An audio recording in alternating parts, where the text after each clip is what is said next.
সুপ্রিয় দর্শক আসসালামু আলাইকুম। কেমন আছেন সবাই? আশা করি আল্লাহর রহমতে সবাই ভালো আছেন। ফিরে এলাম নতুন একটা রেসিপি নিয়ে। চলুন তাহলে দেখি না আজকে রেসিপিটি। আজকে বানিয়ে নেব 3 রকমের প্রাণ ঠান্ডা করা শরবত রেসিপি। এর জন্য প্রথমে আমি সাবু রেসিপিটি শেয়ার করছি। এখানে 1 কাপ সাবু নিয়েছি। সাবুটাকে আমি আধ ঘন্টা আগে এটা ভিজে রেখেছিলাম। ভিজতে গিয়ে অনেকটা এটা ভিজে নরম হয়ে গেছে। এটা পরিষ্কার জল দিয়ে আমি 2-3 বার ধুয়ে নিয়ে তারপরে ভিজিয়ে রেখেছিলাম যাতে নোংরাটা বেরিয়ে যায়। এখন অন্যদিকে ওভেনে একটা পাত্রে আমি 1 লিটার দুধ এখানে জাল করে নিচ্ছি। এখানে ফুটিয়ে নিয়ে এটা একটু ঘন করে নেব। দুধটা এদিকে ভালোভাবে ফুটে গেছে। এখন যে সাবুটা ভেজানো আছে সেই সাবুটা এখন দিয়ে দেব। সাবুটা দেওয়ার সময় কিন্তু ফ্লেমটা কমিয়ে দিতে হবে যাতে সাবুটা লেগে না যায়। আর দেওয়ার পরে কিন্তু সাবুটা ভালোভাবে নেড়ে দিতে হবে। এটা অনবরত নাড়বো।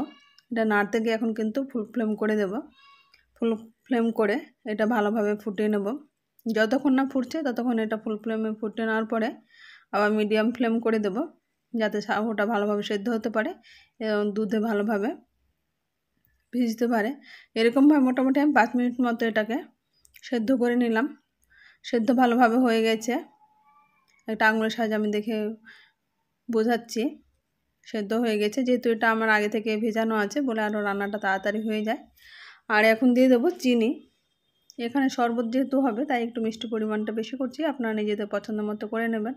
এখানে চাইলে আপনারা আবার গুড় দিয়ে ওটাকে করে নিতে পারেন। অন্যদিকে একটা ওভেনে বাটি বসিয়ে এখানে দুধ দিয়ে এটা করা যেতে পারে, যেহেতু আমি সাবু দিয়ে দিয়েছি তাই এখন আর দুধ নেই। আমি এটা গুঁড়ো পাউডার দুধ দিয়ে প্রথমে একটু জল গরম করে নেওয়ার পরে আমি একটা 10 টাকার পাউচ ছিল সেটা আমি দিয়ে এখন এটা ভালোভাবে গুলে নিলাম। এখন সাবুর যে শরবতটা আছে রান্না করা আছে সেটা এখন দিয়ে দিলাম। দিয়ে ওভেন বন্ধ করে দেবো নেড়ে চেড়ে। এদিকে আমি সাবুর শরবতটা ঠান্ডা হতে দেব। এদিকে আমি অর্ধেকটা তরমুজ নিয়েছি। তরমুজটা ছোটো ছোটো করে কেটে নিয়ে এটা গ্রাইন্ডার জারে এটাকে পিষে নিতে পারেন। আমি কিন্তু এখানে একটা ছাঁকনি নিয়েছি, ছাঁকনির উপরে এরকমভাবে রসটা নিংড়ে নিলাম। আর নিচ্ছি অর্ধেকটা লেবুর রস। এখানে পাতি লেবুর রস নিতে পারেন।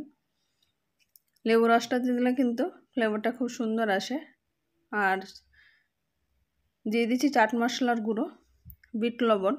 এরকমভাবে একবার তরমুজের শরবত খেয়ে দেখবেন। যারা তরমুজ খেতে পছন্দ করেন না তাদের জন্য কিন্তু এরকমভাবে তৈরি করে দিলে এক নিমেষে কিন্তু শরবতটা খেয়ে নেবে। তরমুজটা মিষ্টি আছে তাই আমি চিনি ব্যবহার করছি না।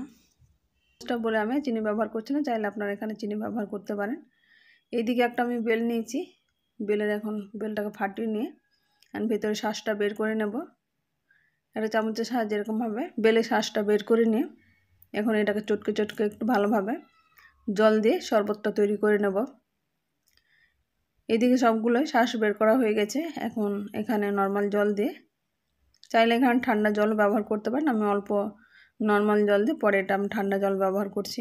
এখন এটা ভালোভাবে লিকুইডভাবে গুলে নিয়েছি হাতের সাহায্যে। এখন ছাঁকনির সাহায্যে যে বীজগুলো আছে সেগুলোকে ছাকার জন্য একটা ছাঁকনি নিয়েছি। এখন ছেঁকে নেবো এগুলোকে।